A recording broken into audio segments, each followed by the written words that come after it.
Et en Espagne, les pompiers progressent dans leur lutte contre des feux là aussi historiques. On va retrouver à Madrid Victoria David. Victoria, bonjour. Le Premier ministre espagnol Pedro Sánchez dit enfin apercevoir la lumière au bout du tunnel.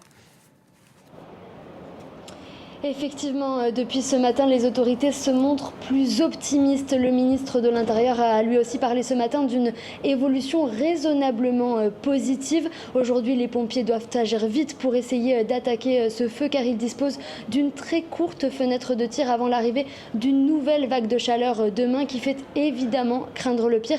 Car même s'ils progressent moins vite, les incendies près de Madrid ne sont toujours pas maîtrisés. Même chose pour celui de la région de Castellón près de Valence, où 6000 personnes ont tout de même pu regagner leur logement.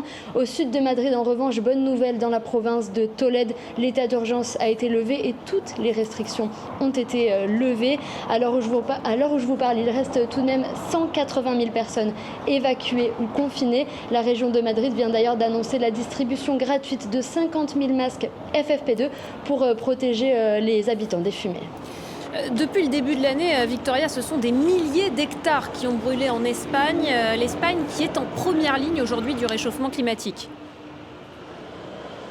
Oui, et un chiffre permet de comprendre l'ampleur du désastre. 170 000 hectares sont déjà partis en fumée depuis le début de l'année. C'est 6 fois plus que l'an dernier à la même période. Et cela a commencé très tôt, dès le début de l'été, début juillet. 13 personnes ont perdu la vie dans un incendie en Andalousie, l'un des incendies les plus mortels de l'histoire de l'Espagne.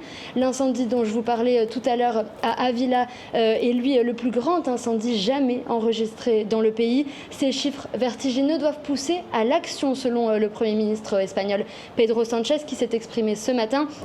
Il a appelé à l'union politique autour d'un grand pacte d'État face à l'urgence climatique, un pacte auquel s'oppose notamment la droite espagnole. Le négationnisme climatique est le pire des combustibles face à l'urgence climatique, leur a répondu Pedro Sánchez.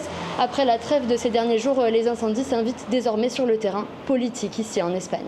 Merci beaucoup Victoria David depuis Madrid. Et puis on pouvait voir à vos côtés des images de Honda, le feu qui se poursuit près de Valence, en Espagne. Voilà pour cette large page consacrée à la situation sur le front des incendies en France et en Espagne.